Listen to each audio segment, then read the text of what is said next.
Je m'appelle Philippe Amouyel, je suis médecin et chercheur et mon domaine d'intervention c'est la santé publique sur une maladie particulière qui est un fléau qui touche actuellement le monde entier, qui est la maladie d'Alzheimer.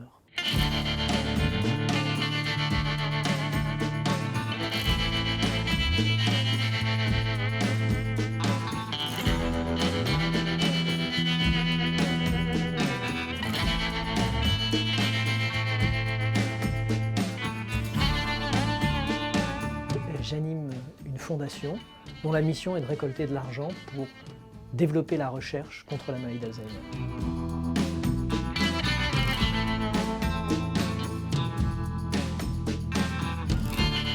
L'idée, c'était de créer une fondation totalement transparente qui pourrait gérer cet argent et le transférer en moins de 3 mois lorsque le chercheur fait sa demande et au moment où il va pouvoir commencer sa recherche. Nous, patients potentiels, aujourd'hui on est plutôt en train de se dire que rien n'avance, comme si on ne pouvait rien faire et qu'on doit être pessimiste. Alors non, justement, on n'a jamais autant fait de découvertes qu'au cours des 10 dernières années sur la maladie d'Alzheimer. Le seul problème, c'est qu'on est face à l'organe le plus compliqué de notre corps. Donc il faut qu'on comprenne comment ça marche pour savoir comment réparer les problèmes. On s'est rendu compte par exemple que lorsque les symptômes de la maladie apparaissent, les troubles de mémoire, les troubles du comportement, et bien quelque part il est déjà trop tard parce que ça témoigne simplement du fait que notre cerveau qui résiste n'est plus en mesure de résister contre la maladie.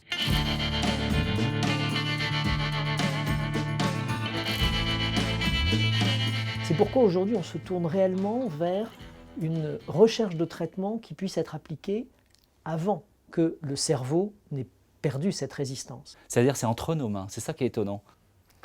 Alors ce dont on s'est aperçu avec ces recherches, c'est qu'en fait cet âge de début que l'on peut repousser est contrôlable. Contrôlable par différentes actions que l'on peut réaliser soi-même, relativement simplement.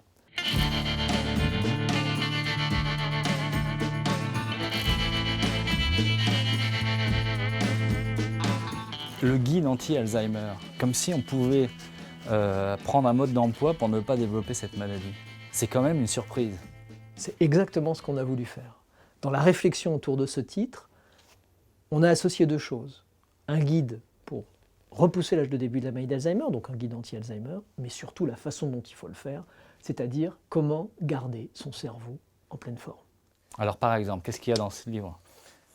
Il y a 4 façons essentielles de tenir son cerveau en pleine forme. La première, c'est de l'utiliser.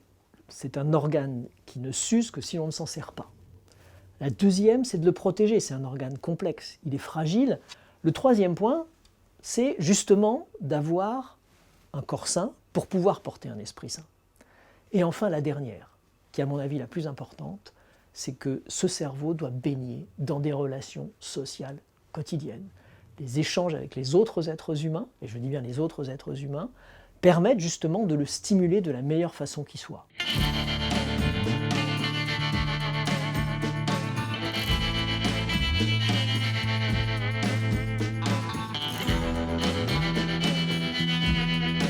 On parle de maladie du cerveau, neurodégénérative, et vous avez envie de nous montrer une assiette.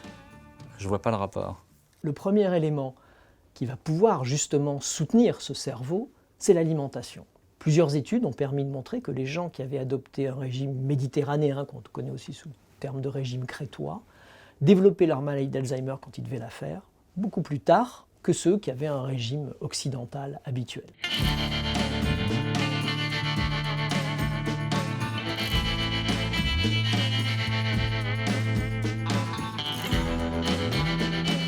En vous écoutant, on a l'impression que ça donne envie d'arrêter d'avoir peur de cette maladie. Aujourd'hui, on sait qu'on peut y arriver aussi par des mesures de prévention qui vont nous permettre, progressivement, tout au long de sa vie, de faire en sorte que notre capital cerveau nous permettra de résister à la maladie d'Alzheimer et probablement à d'autres maladies neurodégénératives.